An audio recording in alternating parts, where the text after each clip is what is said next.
What was a moment where you thought a person you knew might be an actual psychopath? As a librarian at a college, I had a student who would come into the library often.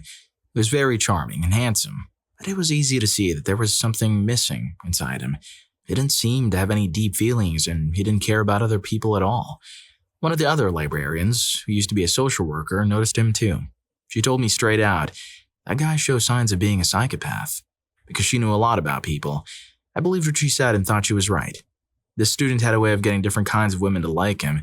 He even bragged about tricking a married chaplain in the military into doing things she didn't want to do. After he got what he wanted, he stopped caring about her and found someone else to focus on. He kept coming to the library, studying hard, and eventually, he finished his master's degree. With his new degree, he got a job in a military base that paid really well. Even there, he used his charm to get other people to do his work for him. The librarian with his social worker past, she's the real MVP here. She's got the sixth sense for sniffing out trouble, and when she laid eyes on this guy, you could practically see the "Danger, psychopath ahead" sign flashing over his head. She probably got a bingo card for spotting red flags, and this dude's hitting all the numbers. Story 2. When I was a kid, I had a small, furry hamster that I loved very much. It was my little pet, and I had to care of it every day, making sure it had food, water, and a clean cage to live in. One day, my older cousin came to visit. I was proud of my hamster and wanted to show it to my cousin, so I carefully took it out of its cage and let her hold it. At first, I was excited to share my pet with her, but then I noticed that she was being too rough with my little hamster. I could see that my pet was uncomfortable, so I politely asked my cousin to please put the hamster back into its cage. Instead of listening to me, my cousin got very angry. She gave me a look that made me feel scared, and for a few long minutes, she just stood there, staring at me without saying a word. Then, without any warning, she turned around and threw him. The sound of it hitting the wall was something I'll never forget, and I knew right away that it was gone. I started crying because my little friend had been taken away from me in such a cruel way. After that day, things were never the same between my cousin and me. My mom called my aunt to come and take my cousin home, and we made sure she wouldn't be around any animals anymore. It's been several years since that happened, and haven't spoken to my cousin in a long time. But I've heard stories about her from other family members. They say she's always getting into fights and that she even hurt someone so badly that they had to go to the emergency room at the hospital. It's like she can't control her anger, and it scares a lot of people, including our other cousins. She's trying to get help now by going to therapy, and she spent some time in a place called juvenile detention because of the trouble she's been in. Deep down, many of us in the family are worried that one day her actions might lead to something even worse. We think that a special hospital, one that helps people with their thoughts and feelings, might be the best place for her to stay and get the care she needs. Story 3. One time, I had the chance to meet someone who later confessed to being involved in a series of unfortunate events that led to the loss of about 14 lives. We sat down for a talk where he shared stories from his childhood and talked about his personal life. As he spoke, it became obvious that he didn't have any interest in other people. In his eyes, they were just like those characters in video games that are there just to fill the space, not real people with feelings. This was true even for his girlfriend and his own child. This person was part of a group that wasn't always on the right side of the law, and most of his actions were just mimicking what the other influential members of the group were doing. He got a girlfriend because that's what the other guys in the group did. He bought a fancy car and made sure to wear the clothes that were popular among them. The other members quickly noticed that he wasn't scared or bothered by the idea of causing harm or getting into dangerous situations. Because of this, they chose him to be the one to carry out the tasks that required someone without fear of confrontation. During our conversation, he was always polite, but he never showed any emotion. He talked about the terrible things that had happened to him and the awful things he had done without trying to make them less serious or hiding anything. It was a conversation that I will never forget. A chilling look into the life of someone who had lost touch with the value of human life. Story 4. One evening, I found myself sitting on the bed with my ex-partner. We were in the quiet of his room, and I decided it was time to learn more about the person I was dating. So I asked him to open up, to share stories from his life, his thoughts and his feelings.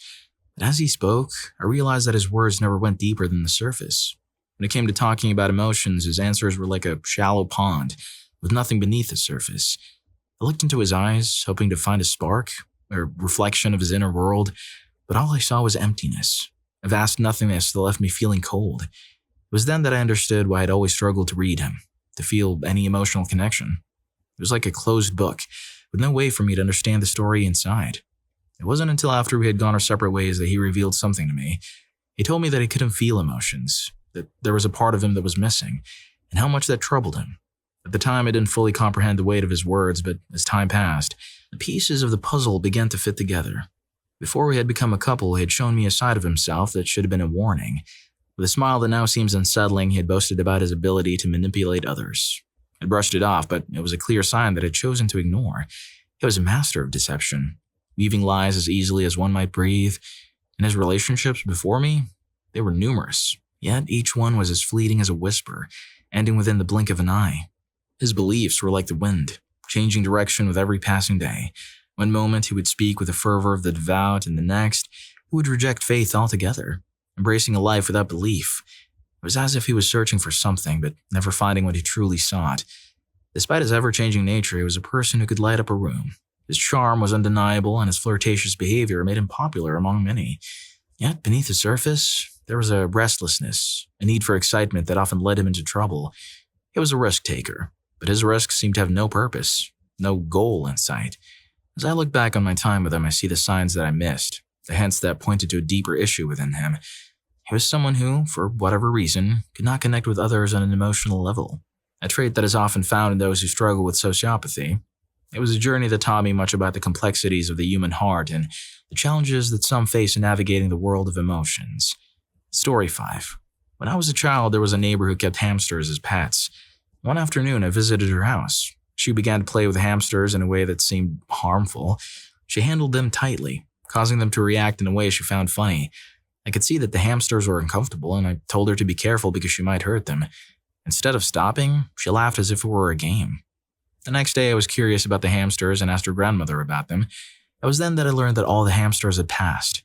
It was a sad and confusing moment for me, as I couldn't understand why someone would treat living creatures so poorly. Another time, we were in her room, making peanut butter and jelly sandwiches for a snack. As we were playing around, she picked up a kitchen utensil and started to corner me, laughing as if it were a joke.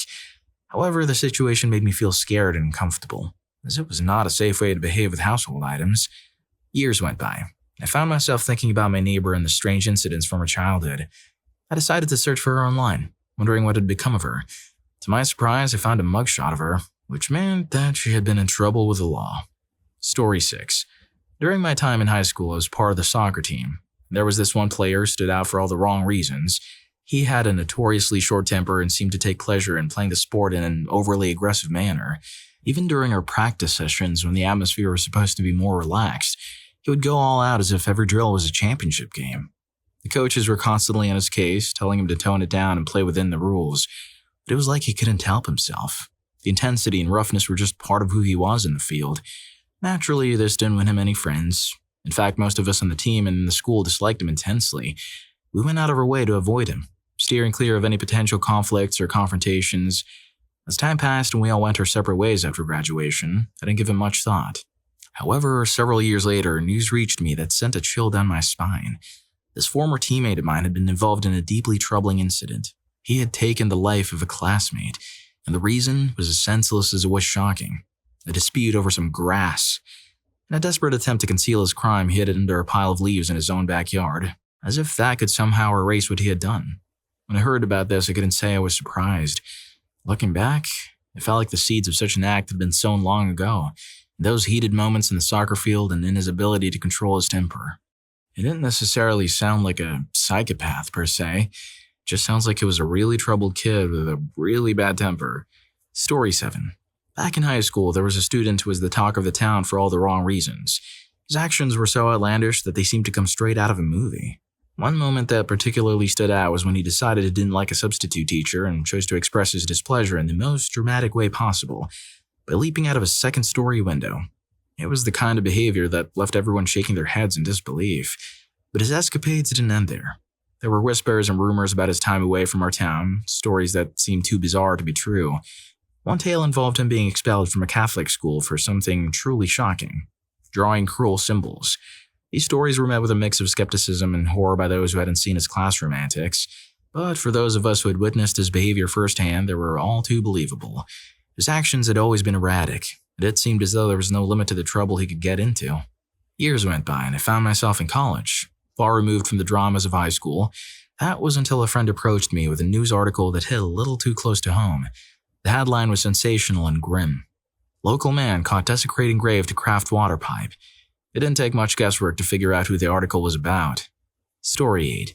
A few years ago, my mother and I had an unsettling experience at our local laundromat. We were there on a routine visit, sitting on the benches provided for patrons, watching the small TV mounted on the wall to pass the time as our laundry spun in the washers. The laundromat was a place where the hum of machines and the occasional chime of a cycle ending created a backdrop to the quiet conversations that would occasionally spring up among those waiting. On this particular day, a woman approached us.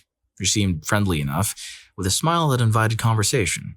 She began to talk about her job and other mundane topics, giving no indication that there was anything out of the ordinary about her. My mother and I engaged with her, sharing the polite small talk that often occurs in such public settings. As the conversation continued, I excused myself to use the restroom, leaving my mother to chat with a woman. When I returned, the atmosphere had shifted dramatically. My mother was sitting alone, her face drained of color, looking as if she had seen a ghost. The woman who had been so full of casual chatter was nowhere to be seen. Concerned, I asked my mother what had happened and where the woman had gone. My mother's response sent a chill down my spine. She told me that after I had left, the woman's demeanor had changed. She'd confessed to my mother that she made regular visits to low-income neighborhoods and would steal people's pets, take them back to her home, and then subject them using tools. I was overcome with a wave of nausea and disbelief.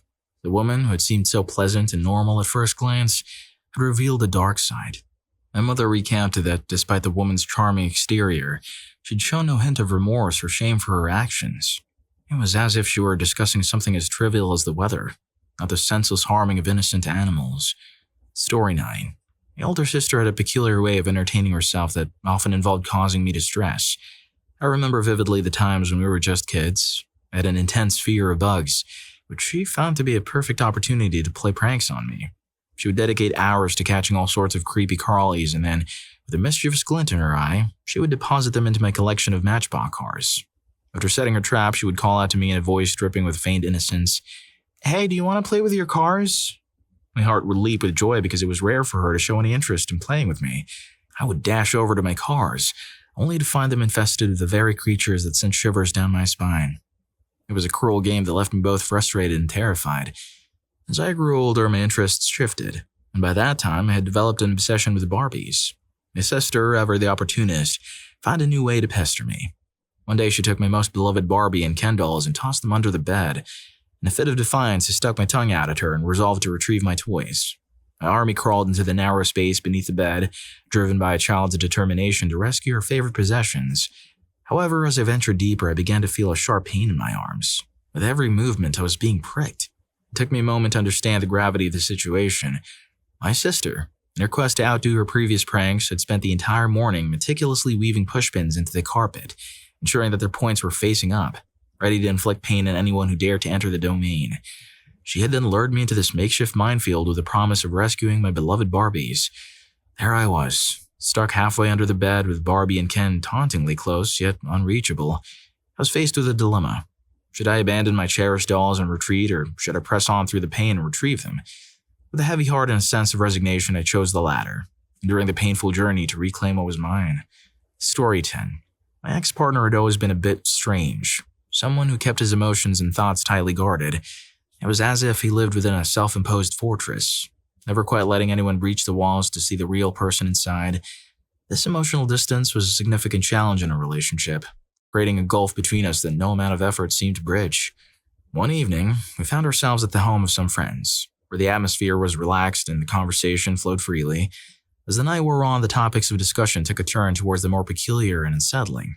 It was during this exchange that my ex introduced the subject of the dark web, a realm known for its hidden and often troubling content. He spoke of a YouTube channel that delved into the strange and obscure corners of the digital underworld. Then, with a tone that hinted at something more than idle curiosity, he posed the question to the group, "Have you ever heard of crush material?" The way he asked, coupled with the intensity in his gaze, made it evident that this was no casual inquiry. It felt as though he was probing, gauging our reactions to see if we shared an interest in the morbid subject. When pressed for an explanation, he provided a chilling description. As revulsion swept across our faces, he swiftly backpedaled, his laughter now a tool to deflect and dismiss the gravity of what he had just shared. "Right, how could anyone be into that?" he said, as if he could erase the discomfort that now hung in the air. The relationship continued to unravel, and when it finally came to an end, we sat down for a heart-to-heart conversation. It was a moment of raw honesty, where the failures and fissures of our time together were laid bare. I confess that his reluctance to open up was rooted in fear, a fear that I wouldn't be able to accept the truth of who he was. To this day, the full extent of what he was hiding remains a mystery to me. Yet, I can't help but wonder if that unsettling conversation about crush material was a window into a part of his world he kept shrouded in secrecy, a fragment of a larger puzzle that I was never meant to solve. Story 11. During my high school years, there was a guy I knew who wasn't exactly a close friend, but due to our shared circle of acquaintances, we frequently ended up in the same social settings. Our interactions were more about being in the same place at the same time rather than any deep connection. However, one incident involving him stood out and left a lasting impression on me. It was a situation that escalated quickly. He'd been trying to sell some grass, and when someone attempted to cheat him, he reacted with a level of aggression that was shocking. He tried to use a tire iron. This act was not just about defending himself. It was about asserting control and causing harm, and it revealed a troubling aspect of his character. As time passed, he enlisted in the military and was sent to Iraq. The experiences he had there were far from ordinary. They seemed to have a profound impact on him. On one of his leaves, he returned home, and by chance, I encountered him at a bar where I was playing pool. He struck up a conversation, and it wasn't long before he began to talk about his time overseas, specifically about the act of taking lives in combat. What was most unsettling was the way he spoke about it, with a chilling nonchalance. He confessed that he found a perverse enjoyment in it, a detail that sent a shiver down my spine. It was a stark contrast to the calm and collected demeanor he typically displayed. This revelation painted a picture of a person who was capable of doing this without any apparent sense of guilt or remorse. Despite his outwardly composed nature, I couldn't shake the feeling that there was something deeply flawed within him. It was as if he lacked the emotional depth and empathy that most people possess. After that conversation, I made a deliberate choice to steer clear of him. There was a sense that he was broken in a way that couldn't be easily mended, and it was better to keep a safe distance. While it's not my place to make psychological assessments, I've read that individuals who exhibit sociopathic traits can sometimes thrive in structured and disciplined environment of the military. He seemed to be one of those cases, as he appeared to be successful in his army career. Story 12.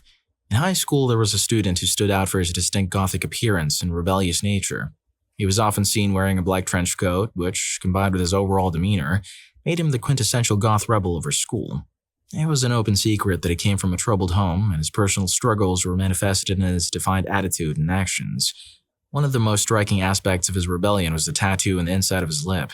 He would occasionally show it off, enjoying the shock and discomfort it elicited from others. His enjoyment of breaking rules extended to his behavior in school and social settings, where he would say unsettling things just to get a reaction. Despite his attempts to appear intimidating, I always sensed that beneath the tough exterior he was a deeply troubled individual. Our interactions were limited, given that he was a couple of years older than me, but they were enough to leave a lasting impression. I couldn't help but see him as a kid who was acting out due to the turmoil he was experiencing in his life. As time passed and we all went our separate ways, news from our hometown reached me that was both shocking and deeply saddening. The goth rebel, now as a grown man, had been involved in a tragic incident. He'd taken the life of his wife, claiming that it was an act of self-defense, that she had been the one to instigate the incident. However, the narrative was complicated, and rumors began to circulate that suggested a different story. It was whispered that she had been found in a position that indicated she might have been attempting to flee from him. I'm guessing that was not the story to kick this off, but if you're enjoying the video, don't forget to hit that subscribe and like button for more videos like this. Story 13. Throughout the early years of their marriage and up until I was a teenager, my parents were devoted members of the same church community. This period spanned roughly 2 decades, during which the church served as a central gathering place for many families, including ours. It was a classic small-town church, where the sense of familiarity and connection among parishioners was strong. Everyone knew each other's stories, triumphs, and struggles, creating a tight-knit community that was both supportive and, at times, all too aware of each other's personal affairs. Among the families we knew well was one that faced more than its share of hardships. The matriarch of this family, my grandmother, had taken on the monumental task of raising 7 of her grandchildren, all of whom were very young. This responsibility fell upon her shoulders due to her daughter's tumultuous life, marked by a series of failed relationships and a battle with bad habits. The grandmother's dedication to her grandchildren, while admirable, left her with little time and energy to focus on her own son, Stephen. Stephen was a figure who always seemed to be on the periphery of her social circles, known more for his odd behavior and the uneasy instilled in others rather than for any positive attributes. He was about 6 years my senior, and from a childhood perspective, he was the epitome of the strange and slightly frightening older kid that everyone tried to avoid. There was a sense among us that Stephen was troubled, and it felt as though we were all waiting for the inevitable moment when his issues would manifest in a more dramatic and perhaps dangerous way. That moment came tragically 9 years ago, when Stephen's name became associated with one of the most horrific crimes our community had ever witnessed. He broke into the apartment of a young woman at his school and committed an act of unspeakable roughness, harming her and attempting to cover it up behind her apartment complex. Some were never recovered, adding a layer of mystery and horror to the crime. The woman, who had been known for her kindness and had been one of the few people to show Stephen any form of friendship, had reportedly rejected his romantic advances. This rejection, combined with his history of troubled behavior, may have contributed to his outburst. The timing of the incident was particularly poignant, as it occurred just days before she was scheduled to return home for the summer break, a fact that added to the sense of tragedy and loss.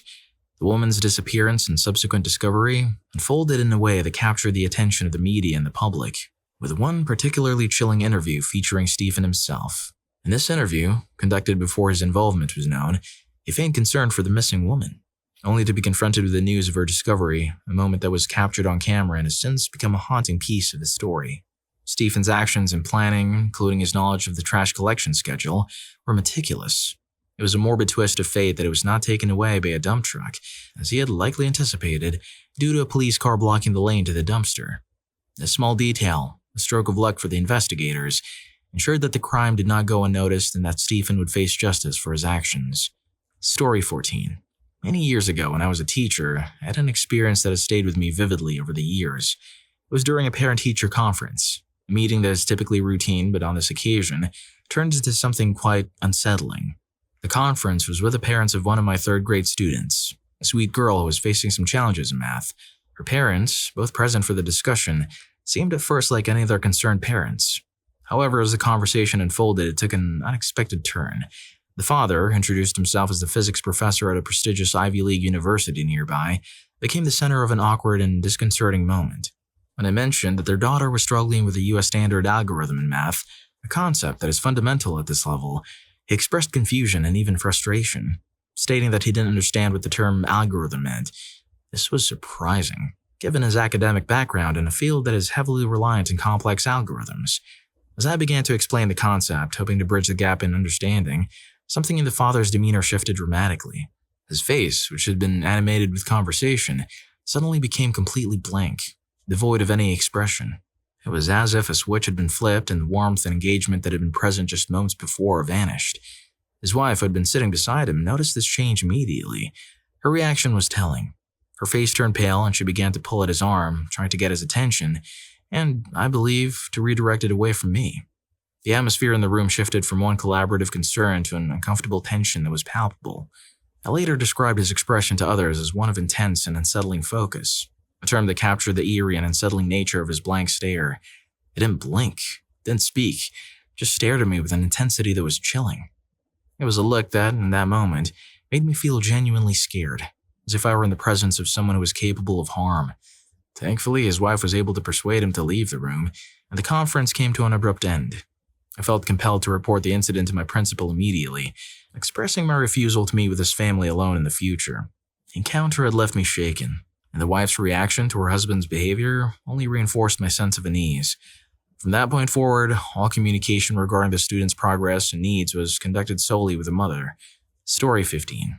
During my time at university, I had the opportunity to get to know someone who, in retrospect, I am certain is a psychopath. On the surface, he was a pleasant individual, the kind of person who was easy to be around. He had a certain charm about him that was undeniable, and it was this charm that made him incredibly successful with the opposite gender. He was, without a doubt, the most adept ladies' man I have ever encountered. However, beneath his charming exterior lay a stark lack of empathy and regard for others. His interactions with women, while initially captivating, were ultimately shallow and self-serving. Once he had achieved his objectives with them, he would discard them as if they had never existed in the first place. I was a witness to his actions, seeing how he could effortlessly break up relationships that had spanned years, only to cast aside the women involved the very next morning. My suspicions about his true nature were confirmed when we took a psychology class together. It was during this class that he revealed to me, in a straightforward manner, that he had been diagnosed as a psychopath when he was a teenager. This revelation, while not entirely unexpected given his behavior, was still jarring to hear. Despite this knowledge, I wouldn't describe him as a bad person in the traditional sense. His condition shaped the way he viewed the world and the people in it, but it didn't necessarily make him malevolent. To him, people were not seen as fellow human beings, but rather as entities that provided him with enjoyment or served a purpose in his life. We spent many years engaging in activities together, such as playing Dungeons and Dragons and various board games. These times were always filled with a sense of camaraderie and fun, though they were also colored by the awareness of his unique perspective and human connections. Even though it has been close to a decade since I last saw him, he is still listed among my contacts on Facebook. Story 16. In the days of my university life, I shared a living space with a fellow student. It wasn't uncommon for his girlfriend to visit our apartment. She was a person who always brought a sense of warmth with her, not just in her behavior, but also in the form of delightful cakes she would bake and share with us. Her visits were a highlight, and over time, she became an integral part of our small circle of friends, someone we all held in high regard for her kindness and the joy she brought into our lives. As we approached the end of her final semester, a time that is typically filled with a mix of anticipation and nostalgia, an event occurred that would forever change the way we viewed one of our own. It was a day like any other when my roommate returned to our apartment, his expression grave, signaling that something was amiss. He gathered us together, his voice heavy with a burden he could no longer bear alone, and proceeded to share a confession that had been entrusted to him. His girlfriend, the very same person who had filled our home with laughter and the sweet aroma of freshly baked cakes, had revealed to him a dark and disturbing secret. In a moment of unbridled anger, stemming from the disappointment of a failing class, she had committed an act of foul play against her roommate's innocent cat, and in the aftermath of her actions, she had concealed it in a field close by, hoping to hide the evidence of her crime. The revelation was met with a mixture of disbelief and horror among us. He implored my roommate to take immediate action, to report her actions to the authorities and to sever his ties with her, believing that such an act could not go unaddressed.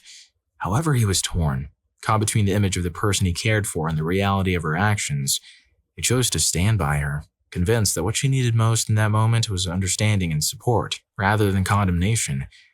Even now, as time passed and the days of university life have faded into memory, I still struggle to reconcile the image of the pleasant and generous friend we knew with the individual capable of such an act. Story 17.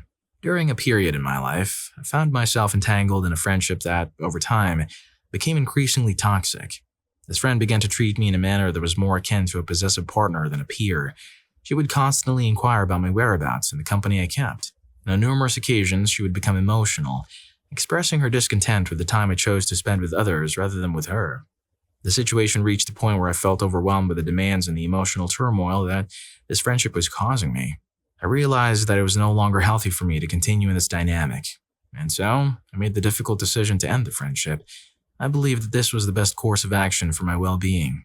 However, the aftermath of this decision was not as straightforward as I had hoped. My former friend, unwilling to accept the end of our relationship, resorted to manipulative tactics in an attempt to rekindle what we had. She approached her mutual friend, Mary, who was known for her kindness and friendliness, and asked to borrow her phone under the pretense of needing to text me. Mary, unaware of the true nature of the situation, facilitated this request. It wasn't until I received a phone call and heard the giggling voice of my toxic friend on the other end, revealing that she had been the one texting me, that I realized the extent of her manipulation. She tried to guilt trip me, claiming that I had ruined our friendship and that she has always been good to me. She even went as far as to forgive me for what she perceived as my betrayal of speaking ill of her behind her back. Her attempts to re-engage with me did not stop there. She pretended to be another friend and began spreading false narratives about me to her circle of friends, portraying herself as the victim and me as the one who was being unreasonably cold and distant. She also tried to intimidate me and even had the audacity to show up at my house, acting as if nothing had changed between us. Feeling exhausted by the relentlessness of her behavior, I resorted to a rather unconventional strategy to create a definitive boundary. I told her that I had a boyfriend who did not approve of our friendship, and therefore I could no longer communicate with her. It was a fabrication, but it served its purpose in creating a clear barrier between us. Time passed, and after a year or two I received a message from her, expressing that she had changed and missed our friendship.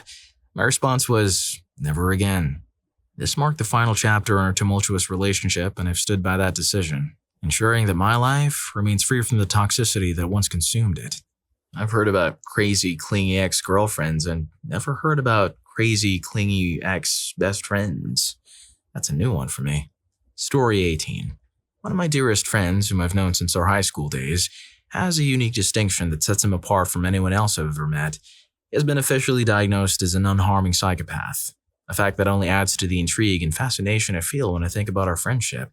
We've been close for about 8 years now, ever since he transferred to my school in our second year. It's worth mentioning that he's Russian.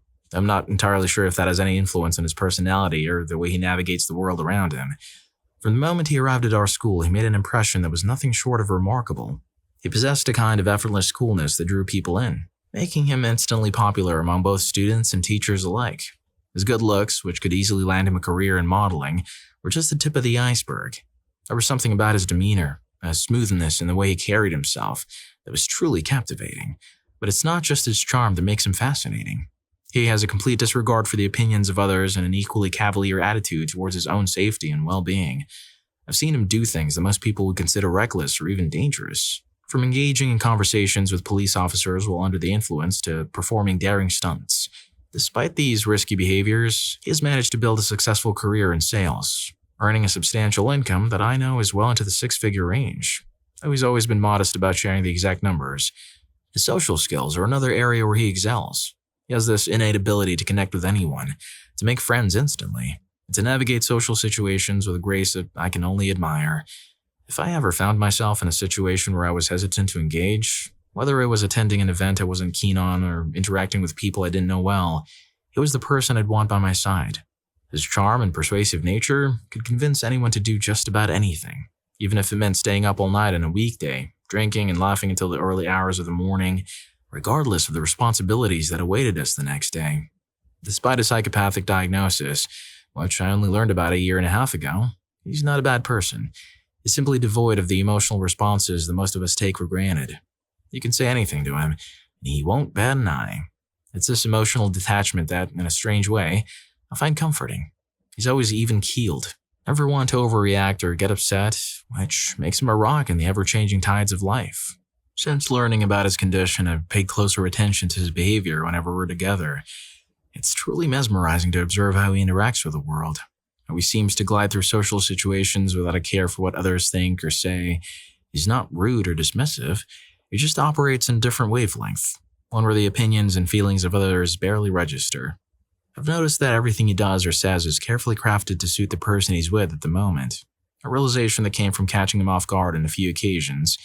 Yet he's so skilled at making people feel valued and understood that he can become someone's best friend in the blink of an eye. Despite everything, he remains one of my closest friends. Our time together is always filled with excitement and adventure. He's currently in a relationship with one of my friends, and I trust him implicitly, knowing that he would never cause harm intentionally. If he were to do something that hurt someone, I'm certain he wouldn't experience the emotional turmoil that most of us would. It's a part of who he is, and it's something I've come to accept and even appreciate about our friendship. Story 19. During my time in high school, I encountered a senior who left a lasting impression on me. Not for his academic prowess or athletic achievements, but for his troubling behavior and the unease he instilled in those around him. This individual, whom I observed during early football practices, was particularly aggressive, even when the sessions were meant to be non-contact, before the players were fully geared up with pads. He took an unsettling delight in using the lineman blocking pads to knock over freshmen who were significantly smaller than him. There was something in his eyes, a wild, untrustworthy look, that suggested he was deriving far too much pleasure from these acts. The same student was also known for his actions outside of sports. In my cousin's fitness class, he displayed an alarming incident that shocked many. The incident involved an exercise bike which he hurled at another student, and it escalated when he harmed the student.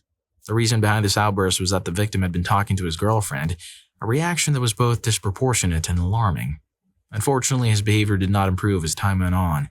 He became involved in more serious incidents, one of which was a robbery at a local cafe. The details of this crime were particularly concerning. He concealed his identity by wearing a mask over his head, armed himself, and got off of the entire cash register, leaving the staff and patrons in a state of fear and disbelief. Story 20. A new colleague joined our team, and it's a custom for us to gather for lunch every Friday. One Friday, it was just the two of us. We embarked on a quest for a barbecue restaurant, but found ourselves lost in a secluded road, despite being near our intended destination. We exited the car and began to follow the directions provided by Google Maps on my phone. He trailed a few steps behind me, maintaining silence. Unexpectedly, a sense of dread washed over me. The hair on my neck bristled. I was overcome with a frightening sensation and spun around to see him staring at me with an icy, lifeless gaze. He uttered, It's a thought that crossed my mind. If we were to vanish here on this street, no one would be any the wiser. A nervous laugh escaped me, and I was at a loss for words. He inquired, "Did I scare you?" "Indeed you did," I admitted. He responded, "I'm aware." A shiver coursed through my body. We pressed on and eventually stumbled upon the restaurant, where we enjoyed our meal before returning to work. For years, this episode remained a puzzle to me. Back then, my understanding of psychopaths was limited. However, while watching a documentary about Dr. Robert Hare on YouTube, the pieces fell into place. Psychopaths have known to have a predatory nature, and it dawned on me in that fateful day, he might have entertained thoughts of causing me harm. It was a chilling revelation. Story 21. Once there was an ex-coworker who kept a special list. This list was not of friends or favorite things, but of people who had made her angry. When someone's name ended up on this list, she would do something quite troubling. If the person was a man, she would tell lies about him, saying he had done something very bad, like hurting someone in a way that is never okay. She would make up stories about being inappropriate or causing harm, even though these things were not true. She did this to 9 different men before I left the company, and she told these lies to the people in charge, the HR department. For women who found themselves on her list, she would make up other bad things to say about them and tell these lies to HR as well. She was proud of what she did and would talk about it openly, bragging about how she had never been hurt in the way she accused others of hurting her. Her goal was to make her list as long as she could, adding more names as time went on. When the HR department tried to stop her and talk to her about her behavior, she did something very sneaky. She accused them of being unfair to her because of her race. This trick worked. She was able to keep her job because of it. I don't know where she is now, and I don't really care to find out. Her actions were hurtful and wrong. They caused a lot of trouble for many people. Well, if you like these stories, here's more. YouTube thinks you're going to love this. Catch you in that video.